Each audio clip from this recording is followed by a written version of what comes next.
Oi, pessoal, bem-vindos à nossa conversa de hoje. A gente vai mergulhar fundo nos desafios, aqueles bem reais mesmo, da vida no campo, sabe? Em chácaras, sítios. E vamos confrontar um pouco aquela imagem idealizada que a gente vê por aí. Nosso material base tem relatos em vídeo, algumas notas, análises, críticas também. A missão aqui é desvendar os obstáculos práticos, sabe? Aqueles que muita gente enfrenta quando busca esse estilo de vida. Ok, vamos desempacotar isso. Exato, e é fundamental olhar para esses detalhes. Porque, assim, a discussão vai muito além da paisagem bonita, né? A gente vai abordar desde infraestrutura e segurança, que são pontos bem sensíveis, até as complexidades da produção e as questões sociais que aparecem nessas experiências e dados que a gente levantou. Isso. Começando pelo básico, né? O dia a dia. Os relatos deixam bem claro. É trabalho de domingo a domingo, nada a ver com regime CLT. E tem o tal do fardamento, que não é charme, não. É manga comprida, bota, chapéu. Essencial, né? Não só pelo sol forte, risco de câncer de pele e tal, mas também contra aquela nuvem de insetos, borrachudo, pernilongo. É constante. E aqui a coisa fica realmente interessante. Um dos depoimentos fala de um incidente sério. Um cavalo picado por uma jararaca. Nossa. Isso traz o perigo para muito perto, né? Exatamente. Esse caso da jararaca ilustra bem essa vulnerabilidade que é, assim, constante. Outras fontes falam de cascavel, aranha perigosa, até escorpião amarelo, que é um problema sério lá no Rio Grande do Sul, por exemplo. Mas o mais alarmante talvez seja a informação que aparece direto sobre a falta de soro antiofídico em muitos postos de saúde rural. Um relato menciona ter que andar 70 quilômetros. 70 quilômetros para o centro mais próximo com soro. Isso transforma uma emergência que poderia ser tratável em algo. Crítico, muito crítico. Nossa, 70 quilômetros? E essa precariedade ela se estende para a infraestrutura geral, né? As fontes batem na mesma tecla. Estrada ruim, sabe? Dificultando o acesso e serviço de luz e água que muitas vezes é de baixa qualidade. Aí isso vira um prato cheio para problema de segurança. O abigeato, né, o roubo de gado, é mencionado como comum, junto com o roubo de maquinário, arrombamento de casa, até furto de insumo. E tem relatos ainda mais graves, né? Falando de cárcere privado, sequestro com fim trágico. Pesado. Pois é, e essa infraestrutura ruim que você falou, ela impacta direto na segurança. A baixa presença policial no campo, que várias análises apontam, só agrava o cenário. A logística fica toda complicada por causa das estradas. Isso não só dificulta a vida ali no dia a dia, mas prejudica também o escoamento da produção.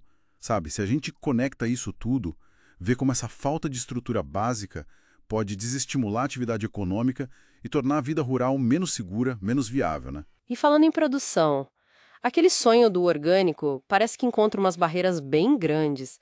As descrições falam da dificuldade de cultivar orgânico em escala comercial, muita praga, herbicida, e o custo dos defensivos alternativos é gigantesco, como disseram. E ainda tem o problema das derivas. Já ouviu falar? Veneno de lavoura grande vizinha que o vento carrega e contamina a plantação menor, mesmo a orgânica. Complicado. É. E isso nos leva a pensar na viabilidade da produção sem um investimento, assim, pesado. Uma análise interessante que apareceu traz uma equação.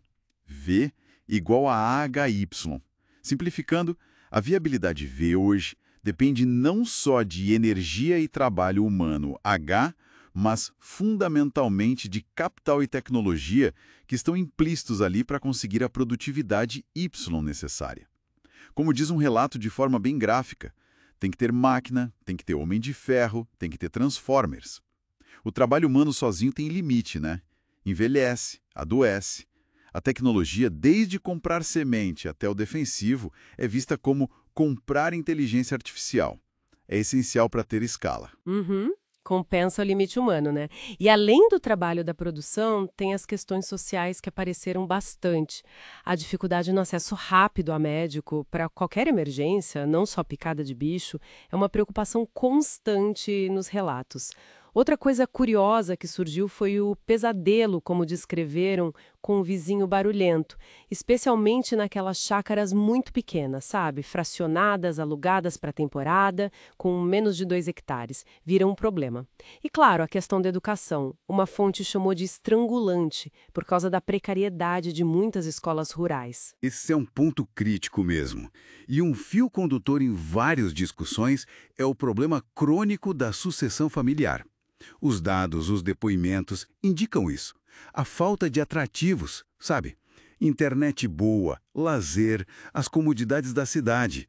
Isso afasta os jovens. O resultado é um campo que vai envelhecendo, sem renovação nas propriedades familiares. Tem até um apelo num dos materiais para os pais começarem a delegar mais responsabilidade para os filhos, para tentar engajar, manter a atividade rural viva. É um desafio enorme. Então, tá. Juntando tudo isso, o que fica, né? O que tudo isso significa? Significa que a vida no campo, pelo menos segundo esse material que a gente analisou, exige muito, mas muito mais do que aquela paisagem tranquila faz parecer.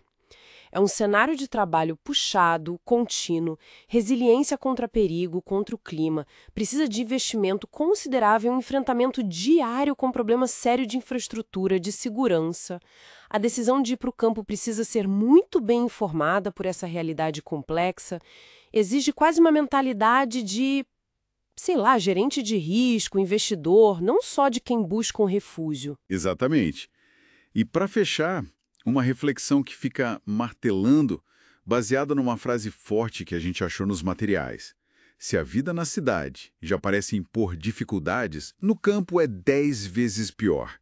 Isso em termos de exigência diária, de imprevisto. O que nos deixa com uma pergunta, né? Qual o nível real de preparo e de capital, e não só o financeiro, mas o físico, o emocional também, que é preciso ter para não só sobreviver, mas talvez até prosperar nesse ambiente, considerando essa montanha de desafios que a gente explorou hoje. Fica aí para pensar.